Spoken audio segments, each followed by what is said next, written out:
안녕하세요. 백목사의 세상일기. 이번 시간에는 이혼에 대해서 알아보겠습니다. divorce, 이혼.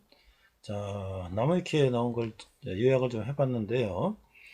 개요는 이혼, divorce는 부부가 합의 또는 재판에 의해서 혼인관계를 인위적으로 소멸시키는 일을 의미한다. 이혼은 거의 협의이혼과 재판상 이혼으로 구분되는데, 쌍방간의 이혼 여부 및 자녀에 대한 친권과 양육권에 관한 협의가 이루어지면 별도의 소송 과정 없이 이혼이 되고, 이것을 협의상 이혼이다. 재판상 이혼은 별도의 절차를 밟아 배우자를 상대로 법원에 이혼 소송을 청구하는 방식이다. 이혼 여부에 대해 협의가 되지 않거나 이혼에 대해서는 협의가 돼도 친권이나 양육권에 대해 협의가 되지 않을 경우 등에는 재판상 이혼을 한다. 이런 얘기입니다. 신문기사 등 문어적인 표현으로는 파경, 깨질 파자에다 거울경자, 거울이 깨진 것처럼 이제 파경을 받다라고도 하고, 일상적인 상황에서는 갔다 오다, 다녀오다, 돌아오다, 반품, 뭐 이런 속어적인 표현도 있죠. 돌아온 싱글, 뭐 돌싱 이런 얘기도 있죠. 자, 통계로 보면 국내에는 혼인 나이가 늦어짐에 따라 이혼 연령도 늘어났으며 평균 이혼 연령대는 40대 후반이다. 이혼율에 대해서는 여러 관점에서 측정될 수 있다. 2002년 측정된 이혼율 47.4%라는 통계는 통계 한때 널리 인용되긴 했는데 이는 오류가 있다. 자, 이게 지금 2013년부터 10년간 동안의 그 이혼한 건수, 연도별 혼인 이혼 통계인데요. 이게 단위가 1000이에요. 그래 보면 2013년 11만 5천 건, 11만, 그래서 10만, 그 다음에 이제 2023년 9만 3천, 9만 2천, 이렇게 되죠. 한 해 출산율이 최근에 지금 20만 명대인데 거의 10만 건이 이혼한다는 거니까 거의 뭐 정상적인 부부 출생한 거에 절반은 또 이혼한 또 그런 얘기가 되는데요. 자, 엄밀히 말해 한때 한 해 혼인 대비 이혼율이라는 통계값이다.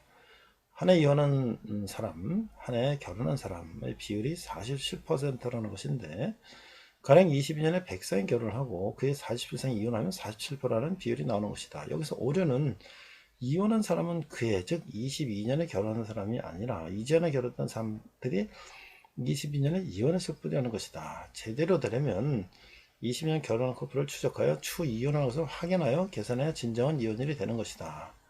앞서 올해는 계산법으로 예를 들어 22년도 10쌍이 결혼하고 50쌍이 이혼하게 되면 이혼율은 500%가 되는 희한한 계산이 나오게 된다. 그렇죠. 이게 종단적으로 결혼한 사람이 10년, 20년, 30년 후에 얼마나 이혼하는 걸 따져야 되는데, 현실적으로 그게 그런 추적 통계 내기가 사실 쉽지 않으니까 그냥 계산적으로 하다 보니까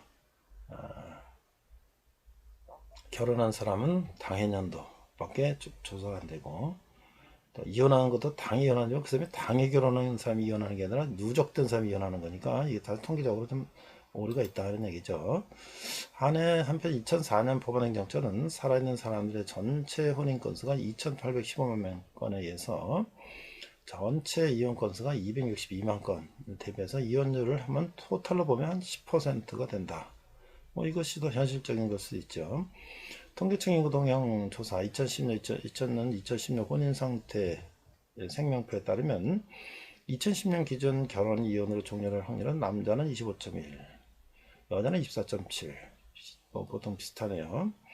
자, 남성의 경우 2010년 기준 출생 과정 79.1%는 초혼을 하고 나머지 10.9%는 미혼 상태에서 사망하며, 초혼 및 재혼으로 형성된 유배 남자의 경우 23.4%는 이혼하고 나머지는 배우자 사망 17.3%, 본인 사망 52.5% 해체된다. 이렇게 통계를 냈네요.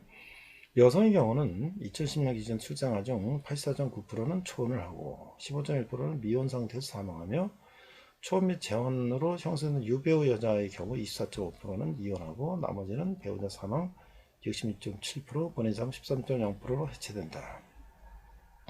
자, 한국의 이혼율이 다른 나라, 특히 서북 유럽 국가들에 비해서 매우 높은 이유 중 하나는 이들 국가의 경우 실질적으로 결혼 관계지만 굳이 법적 결혼 절차를 거치지 않은 사람들이 많기 때문에 이혼율 자체가 낮아질 수밖에 없다. 아예 결혼신고 자체를 하지 않았으니 이혼 통계 대상에서 제외되는 것이다. 그렇죠. 우리는 법적으로 결혼한 사람들이 이혼한 것만 따지는데, 그러니까 이혼율이 낮죠. 근데 서구는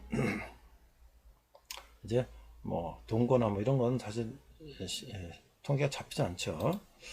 반면 미국, 남미 등에서는 아직도 법적으로 결혼부터 하는 커플들이 많이 있고 사회적 인식도 간단 편이라 이혼율이 높게 나타난다.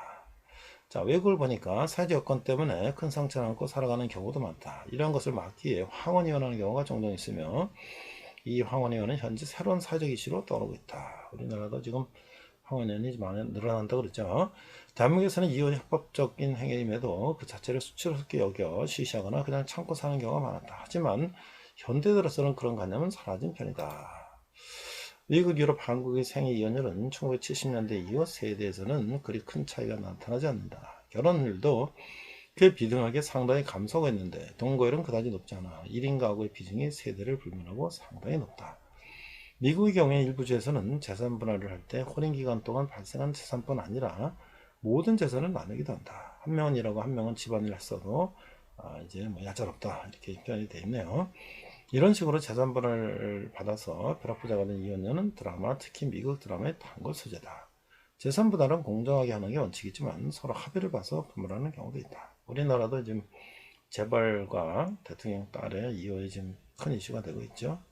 거기서 뭐 본인들이 이혼하는 건 그런 건데 재산은 어떻게 되느냐 이게 더 세미의 관심사예요. 자, 북한의 경우에는 협의원이 1950년도에 폐지되고 재판상 이혼만 있다. 그리고 만일 정치범 수용소에 부부중 한 사람이 들어가거나 탈북한 경우 그 기책자의 동의 없이 상대방 의사만으로 이혼이 가능하다고 한다. 이혼하지 않으면 상대방도 수용소에 같이 들어가기 때문에 대부분은 이혼에 동의한다고 한다. 그렇죠. 이게 뭐 3대가 다 들어가니까 북한에서는 사회 전체를 하나의 가정으로 인식하여 가정을 사회의 건전한 발전을 위한 중요한 담보 요소로 보기에 이혼을 단순한 개인에 국한되지 않는 사회적 문제로 여겨지고 이혼한 사람들은 사회주의 사회에서 있을 수 없는 한심하고 낙후한 행위를 벌인 비정상적인 사람이라고 낙인찍힌다. 참고로 북한에서는 여성들이 돈을 못 벌며 가정 역할도 못하는 남성을 한심하게 여기며 이혼한 경우가 많다고 한다.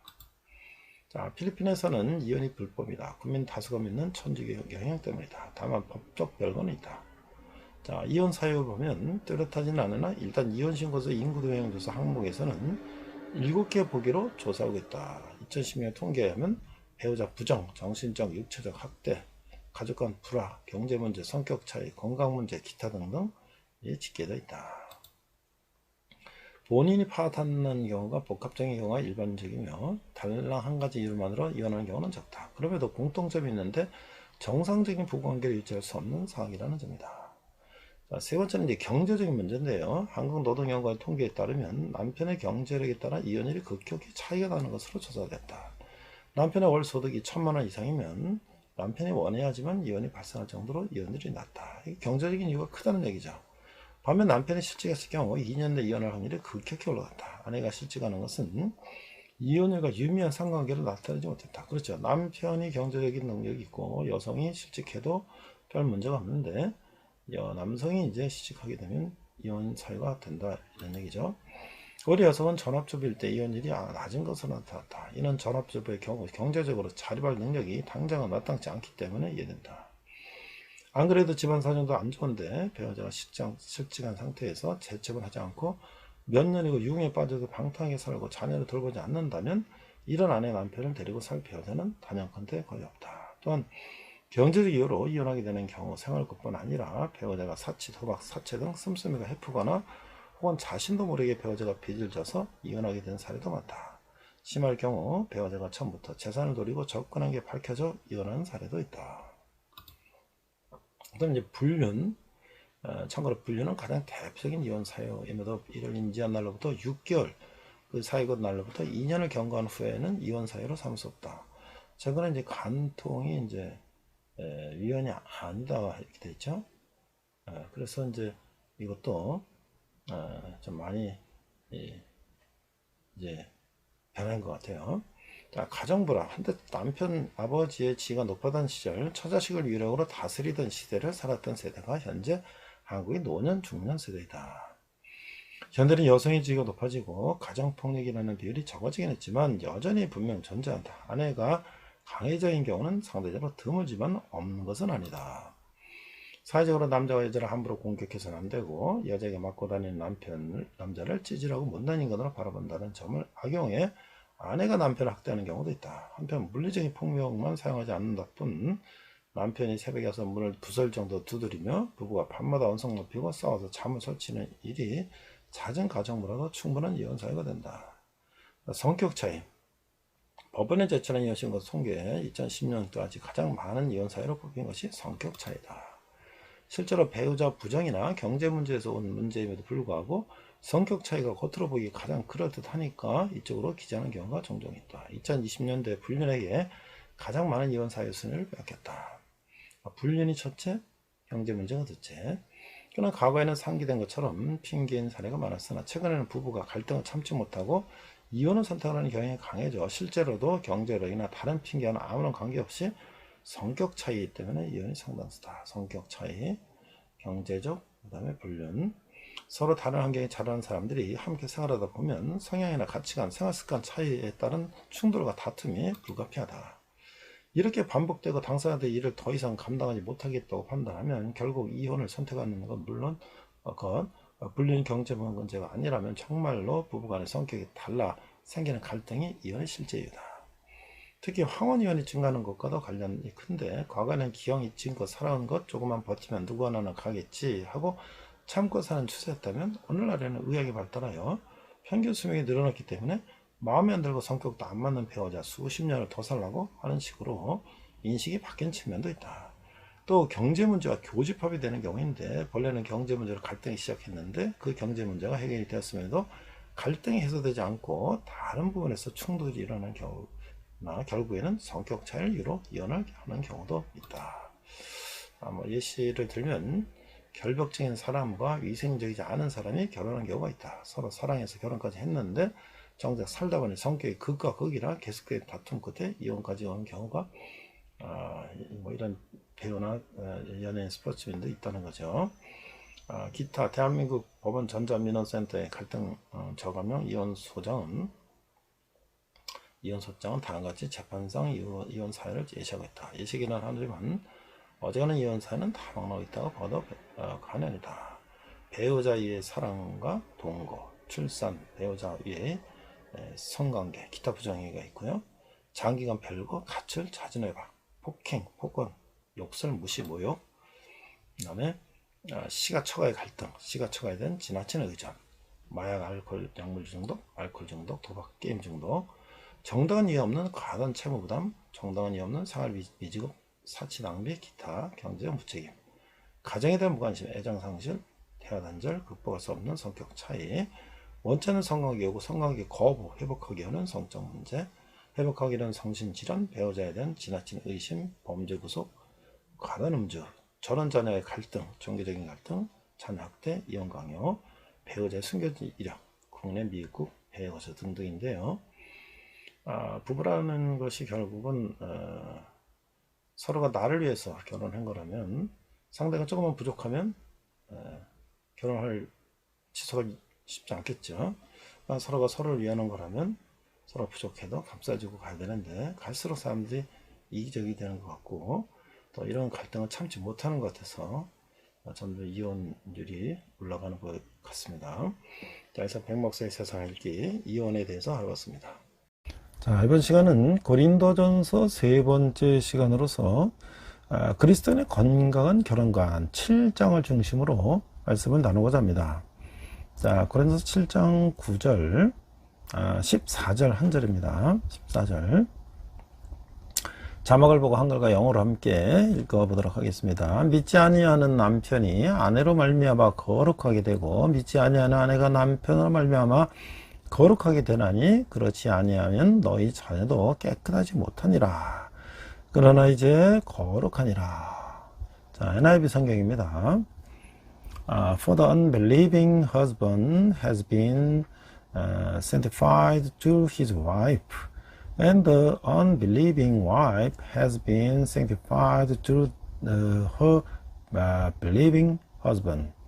Otherwise your children would be unclean. But as it is, they are holy. 이렇게 돼 있어요. 자, 우리가 이제 이 결혼에 대해서 한번 살펴보도록 하겠습니다. 결혼이 결국 자기 관리인데요. 고린도 교회는 음행 사건으로 바울에게 책망을 들었어요. 대중매체는 성적 유형에 넘어간 리더들의 현란한 몰락을 시시콜콜 들춰내는 그런 보도를 하고 있죠. 성적인 죄는 직업과 가정과 명예를 탄 한 방에 날려버릴 수 있는 아주 흉악한 위력이 있는 거예요. 리더는 자기 삶의 적극적 예방책을 세워서 이 함정을 피해야 하는 것이죠. 첫째는 뭐냐면 책임 감심자를 두라. 서로 투명하게 내볼 수 있고 자신의 책임을 감시해 줄 수 있는 이 절친한 친구가 필요하다라는 거예요. 책임 감시자 친구를 확보할 시점은 성적 유혹이 사납게 맹위를 떨칠 때가 아니라 첫 불꽃이 보일 때다. 지금도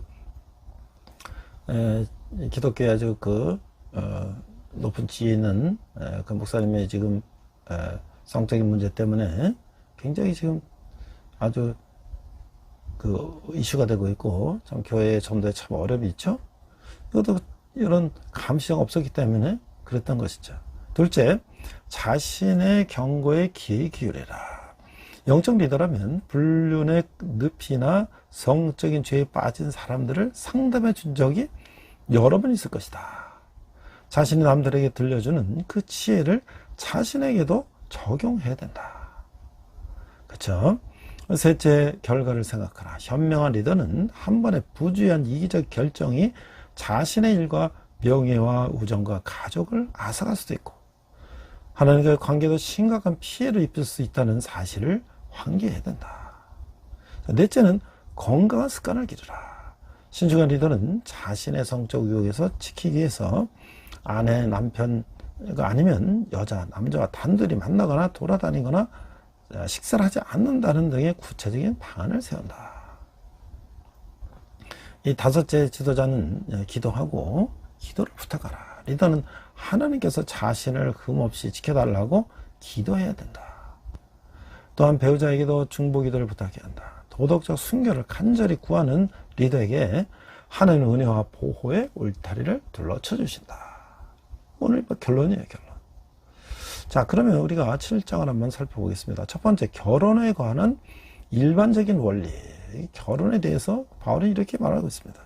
1절, 너희가 쓴 문제에 대하여 말하면 남자가 여자를 가까이 아니함이 좋으나 음행을 피하기 위하여 남자마다 자기 아내를 두고 여자마다 자기 남편을 두라.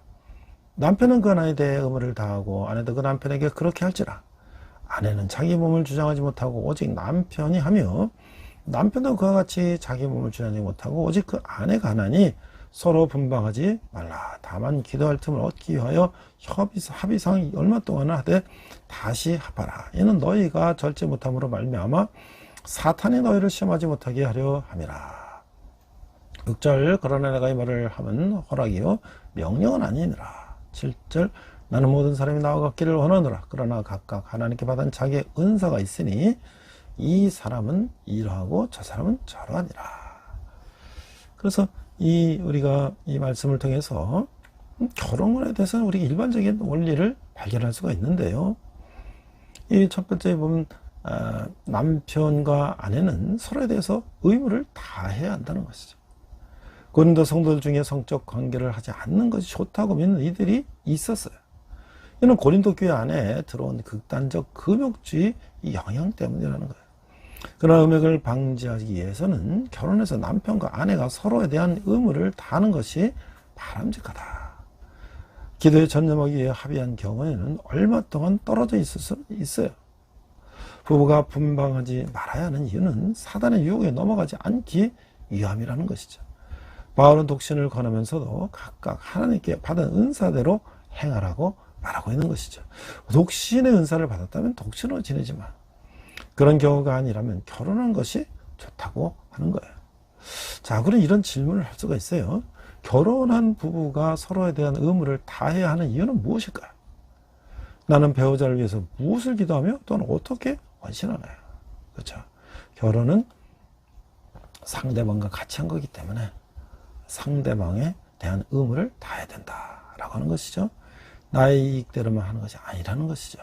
그러니까 결혼이 어려운 것이죠. 두 번째, 결혼에 관한 구체적인 지침인데요. 자, 8절에 보니까 내가 결혼하지 아니한 자들과 과부들에게 이르노니 나와 같이 그냥 지내는 것이 좋으니라. 만일 절제할 수 없거든 결혼하라. 정욕이 불같이 타는 것보다 결혼하는 것이 나으니라.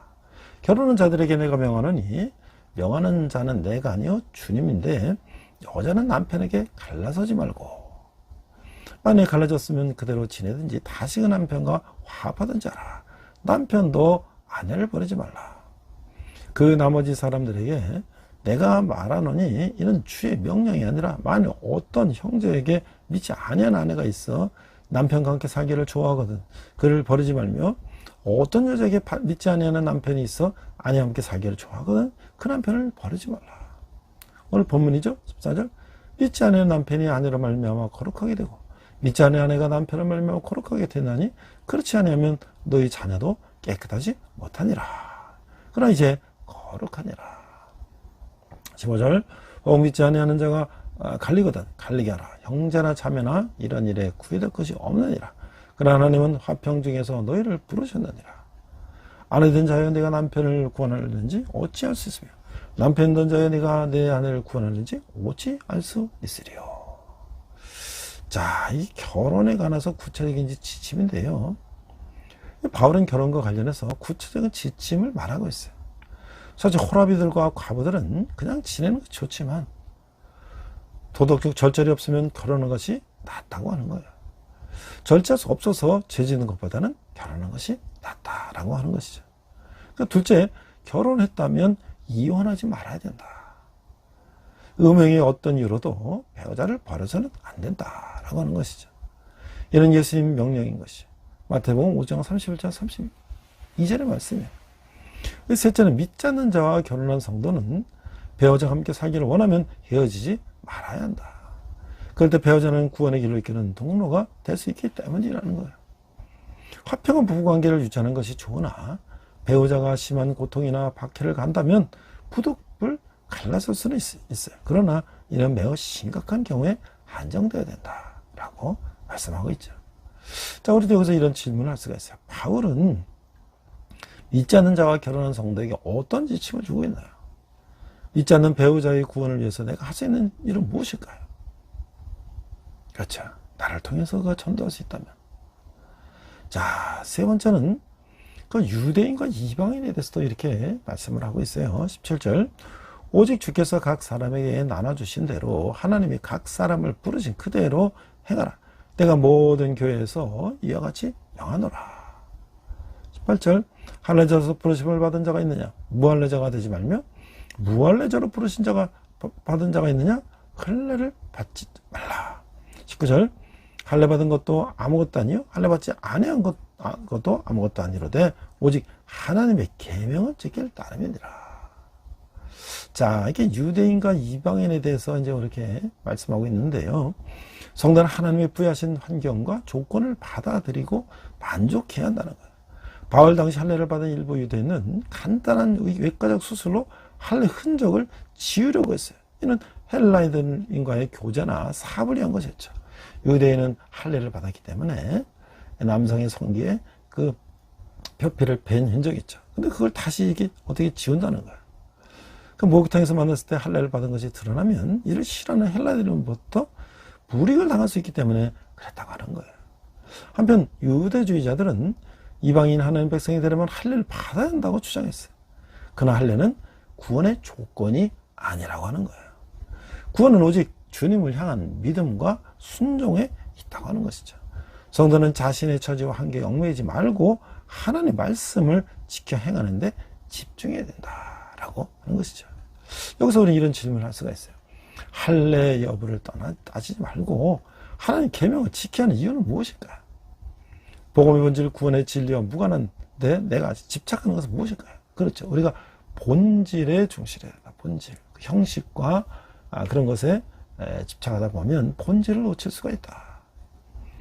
자, 네 번째는 종과 자유인에 대해서 이렇게 말씀하고 있어요. 각 사람은 부르심을 받은 그 부르심 그대로 지내라.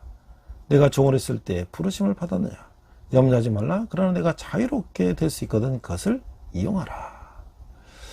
21절 주 안에서 부르심을 받은 자는 종이라도 주께 속한 자유니요 또 그와 같이 자유인으로 있을 때에 부르심을 받은 자는 그리스도의 종이니라. 너희는 값으로 사신 것이니 사람들의 종이 되지 말라. 형제들아 너희는 각각 부르심을 받은 그대로 하나님과 함께 거라. 자, 이게 그리스도인들에게는 이게 두 가지 신분이 있어요. 하나는 그리스도 안에서 얻게 된 새 사람의 신분이고 또한 세상에서 주어진 신분이죠. 고린도 교회 일부 열광주자들은 하나님의 자녀들이 세상을 초월해서 살아야 한다고 주장하면서 세상에서 가진 신분을 인정하지 않으려 했어요. 그리스도인은 세상에 속한 자가 아니지만 세상 속에서 살아가고 있어요. 비록 세상에서 신분이 종이라 해도 그리스도 안에 있으면 하나님의 자녀로서의 자유를 누리는 거예요. 외적 신분보다 중요한 것은 우리가 그리스도께서 값으로 사신 존귀한 하나님의 자녀라고 하는 사실이죠. 성도는 이런 신분이나 위치에서 부르심을 받았는지 하나님 안에 거하는 삶을 소망해야 된다. 성도의 궁극적 주인은 그리스도이시다. 예수님이 우리에게는 질문을 할 수가 있어요. 예수 믿는 종과 자유인은 자신의 신분을 어떻게 받아들여야 하나요? 현재 나의 처지와 형편에서 하나님 안에 거하는 삶을 어떻게 추구할까요? 우리는 우리의 그 형편, 우리의 경제적 또 사회적 지위를 받아들이고, 그러나 우리는 주님의 자녀라는 정체성을 가지고 살면 된다는 거야. 자, 두 번째는 이제 우리가 이제 결혼과 이혼과 재혼과 독신에 대해서 이제 바울은 이렇게 말씀하고 있어요. 자, 결혼은 하나님이 제정하신 것으로 두 사람의 남녀가 부모를 떠나 동등한 인격체로 결합하여 가정을 이루는 것이다. 결혼의 목적은 생육하고 번성하라는 하나님의 창조 질서를 이루며 성적인 타락을 막고 신앙의 순결을 지키기 위함이다. 바울은 그리스도의 성도들의 관계를 혼인한 부부의 관계로 묘사하게 됐어요. 자, 그럼 재혼은 또 무엇인가? 바울은 남편이 사망한 과부에게 재혼을 인정하고 있어요. 재혼한다면 믿는 자와 하되 독신으로 지낼 수도 있다면 더 복될 것이라고 권면했어요. 자, 독신은 뭘까? 바울이 독신 생활을 권하는 것은 결혼을 반대해서가 아니라 주님을 향한 충성과 헌신에서 비롯된 것이었다고 말하고 있어요. 독신녀가 결혼한 사람보다 하나님을 더 잘 섬길 수 있으나 독신은 특별한 은사의 영역에 속한다라고 말씀하고 있죠. 자, 근데 오늘 이혼에 대해서 우리가 또 한번 생각해 보면 배우자가 간음죄를 범한 경우 이혼이 허락되기도 했으나 이는 인간의 완악함 때문이지 하나님의 뜻이 아니다. 이는 배우자의 경우 부득이하게 이혼할 경우에는 다른 사람과 재혼하지 말아야 하며 가능한 다시 결합해야 한다. 고린도전서 7장 11절 말씀이에요. 믿지 않는 배우자의 경우 불신자가 이혼을 요구할 경우에는 이혼이 가능하다. 그러나 불신자라는 사실이 이혼의 조건이 될 수는 없다. 또한 이혼이 인정되는 상황이라 할지라도 믿지 않는 배우자가 함께 살기를 요구할 때는 이혼해서는 안 된다. 이게 믿음의 배우자를 통해 불신 배우자가 구원을 받을 수 있기 때문이라는 거야. 제가 이제 이혼에 대해서 우리가 뭐 이혼을 너무 많이 알고 있죠. 그래서 위키백과를 좀 찾아봤어요. 그러니까 이혼이라는 건 뭐냐? 영어는 디보스인데요. 혼인이 갈라지는 거죠. 한문으로 보면 부부가 합의 또는 재판에 의해서 혼인관계를 인위적으로 소멸, 취소시키는 행위다. 보니까 이제 고대는 이혼을 어떻게 했는가? 보니까 고대 국가가 성립되기 전에도 이혼의 형태는 존재했으나 보통 남편이 아내를 가정에서 추방하는 형태로 존재했다.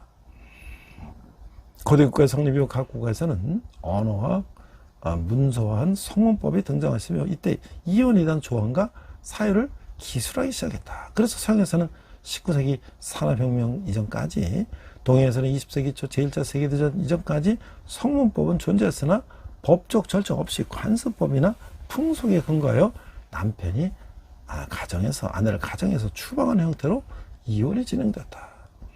근대 사법체계가 도래한 후 법적 절차에 의해 이혼이 이루어졌다. 자, 우리 대한민국의 이거 민법 이혼은 뭔가? 2021년 현재 민법상 이혼에는 협의상 이혼과 재판상 이혼이 있다는 거예요. 그 재판상 이혼은 이제 조정 이혼, 소송 이혼 등이 있는데, 이 절차상 협의상 이혼과 재판상 이혼, 이 내용은 합의 이혼과 소송 이혼으로 분류될 수 있는데, 합의 이혼은 협의상 이혼과 조정 이혼을 아우르는 개념이다. 그 이혼 숙려제도라는 것은 협의상 이혼에만 해당한다. 그러니까 이혼하고 하는 상대들에게 좀 서로가 다시 한번 생각해볼 시간을 준다는 거죠. 자, 소송이혼을 원할 경우 조정 전치주의 규정을 따라야 한다. 소송이혼은 재판상 이혼이라는 개념과 구별하여 재판에 의한 이혼이라고 명명하는데, 재판상 이혼은 상위 개념이고 재판에 의한 이혼은 하위 개념이다. 조정 이혼은 재판상 이혼에는 포함되는 개념이다. 재판에 의한 이혼에는 포함되지 않는, 그러니까 조정 이혼은 재판상 이혼에 포함되는, 재판에 의한 이혼에는 포함되지 않는다. 이게 이제 법적인 절차 이런 거기 때문에 조금 이제 어려운 용어죠. 자, 2015년 2월 현재 대법원은 이혼이라는 법률행위에 대해서 파탄주의가 아니라 유책주의를 택하고 있기 때문에 자신의 배우자가 법에서 정한 이혼 사유를 발생시킨 경우에만 소송이혼 절차를 진행시킬 수 있고, 법정에서 이혼 판결이 내릴 수 있다라고 하고 있어요. 경제적으로 궁핍하여 소송 이혼 절차를 밟기 어려운 사람들은 법률 구조, 가입된 2014년 11월 8일 이게 뭐냐, 한국가정법률상담소의 도움을 받아서 이혼할 수 있는데, 한국가정법률상담소에는 소속 변호사가 있어 경제적으로 어려운 사람들을 위해서 무료로 소송을 맡아준다.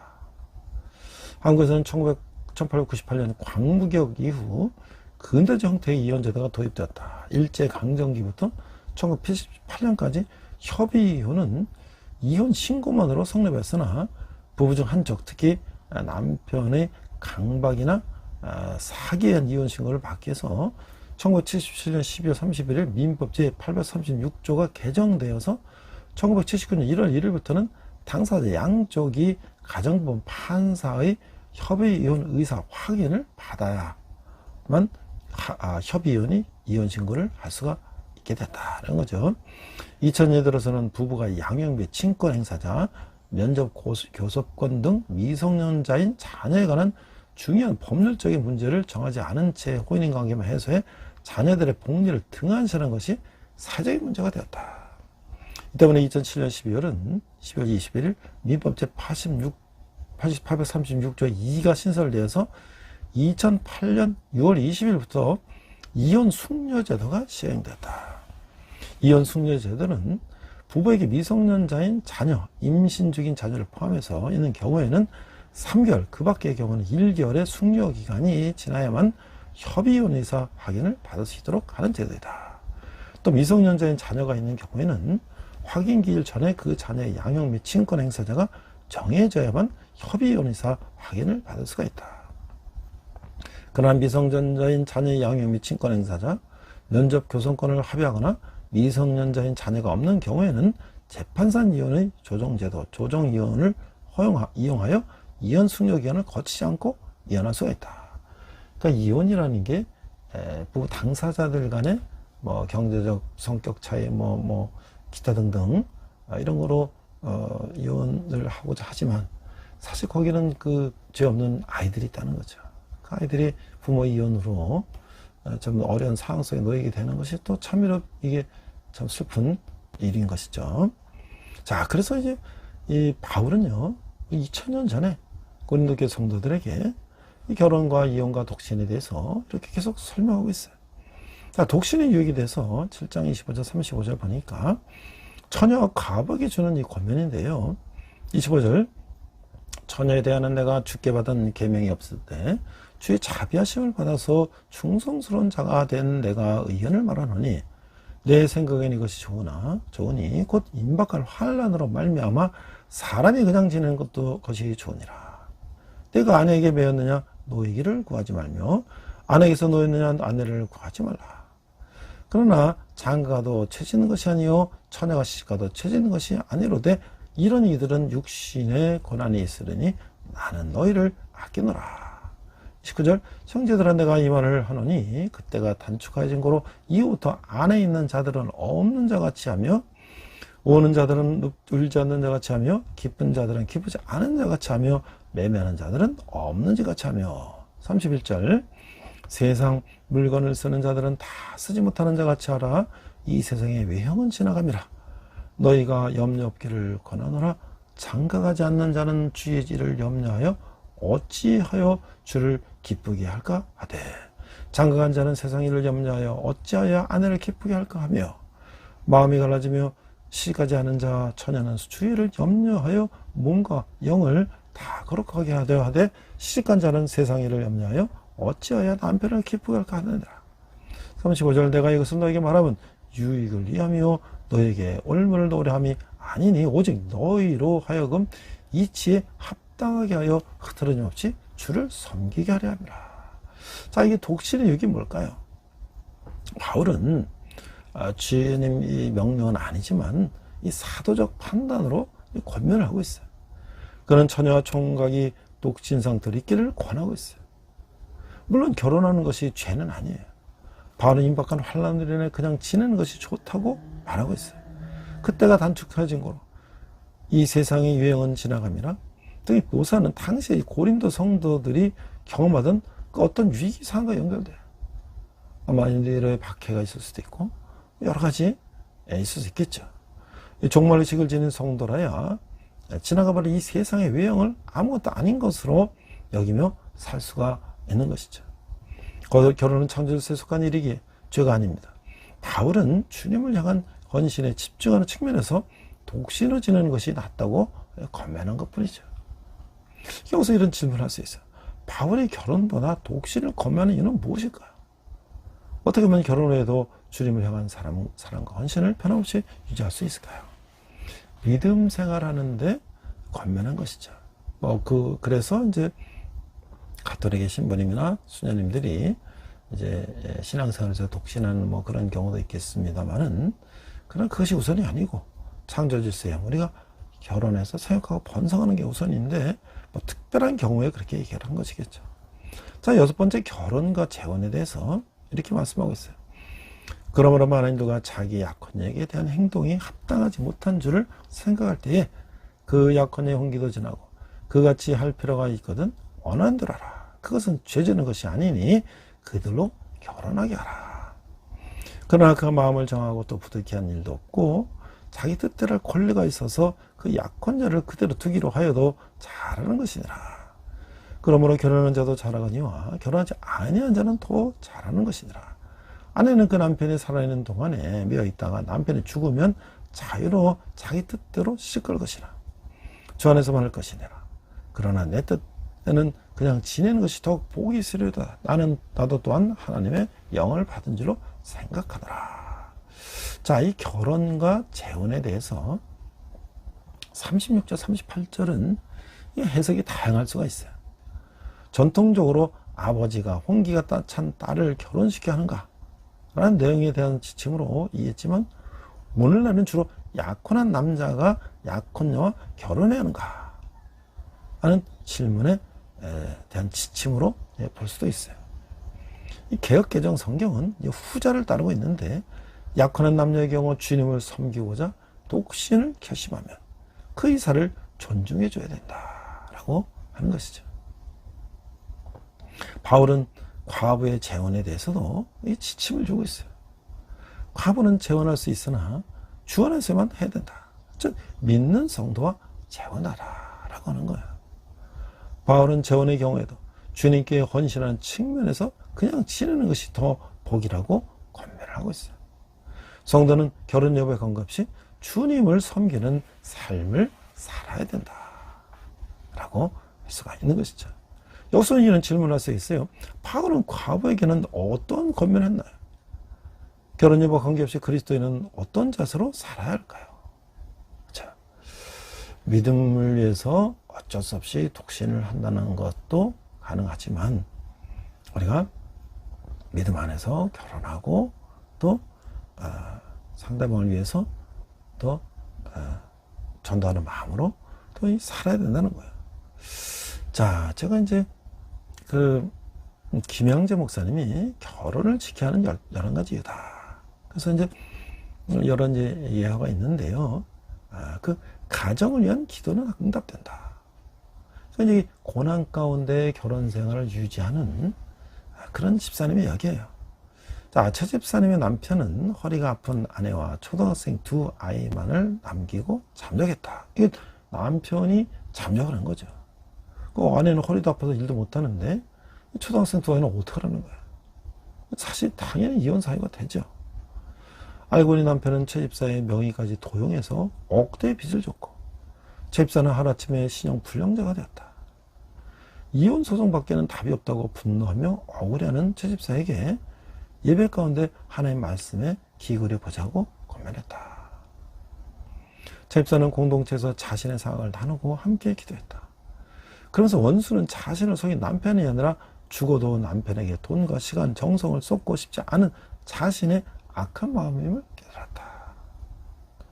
남편이 묻지도 따지도 않고 그저 돈만 갖다 주기를 원했던 자신의 욕심을 회개하자. 이제는 돈이 없으면 없는 대로 살며 하나님께 순종하겠다는 기도가 나왔다. 이혼 소송을 취하했고 빚을 갚기 위해 건강을 회복시켜 달라고 공동체와 함께 간절히 기도했다. 힘들어도 가정을 지키기로 결단했더니 동서가 복음을 받아들였고 시댁에서 남편의 빚을 갚아주겠다는 연락이 왔다. 최 집사는 9개월 만에 간호사로 복직을 했고 자신이 겪은 고난을 이야기하며 이웃과 친구들을 전도했다. 가정을 지키기로 결단했더니 하나님은 인간의 능력을 뛰어넘는 응답을 주셨다. 나를 힘들게 하는 배우자 한 사람을 위해 기도하고 용서할 수 없는 그를 용서할 때 하나님은 차고 넘치게 응답해 주신다. 가정은 지킬 만한 가치가 있다. 배우자의 구원을 위해 흘렸던 눈물을 하나님은 반드시 기억하신다. 이게 이제 그 책의 내용인데요. 그렇죠? 어려운 일이 있을 때 크리스찬들은 그냥 세상 법대로 그냥 끝낼 것인가? 여기다 우리는 또 기도하며 하나님의 뜻을 물어보는 그런 절차가 있다고 하는 것을 좀 말하고 있고요. 그 결과 하나님께서 또 놀라운 축복을 주셨다라는 것을 고난 가운데 겪은 축복을 이야기하고 있는 거죠. 자, 우리가 이제 그래서 건강한 결혼 생활의 특징은 뭘까? 건강한 결혼이란 두 사람이 상대방의 행복에 진정으로 관심을 갖고 그것에 대해서 열심히 헌신하는 관계를 의미한다. 단 7가지 요소 가운데 하나라도 결여되면 결혼 생활은 참으로 고통스러워진다. 첫 번째가 뭐냐면 시간을 함께 보내야 된다. 건강한 관계를 맺고 있는 부부들은 함께 있는 것을 즐긴다. 그들은 마치 거대한 자석과도 같아서 서로를 각자의 자력장으로 끌어당긴다. 두 번째는 영적 생활의 강조.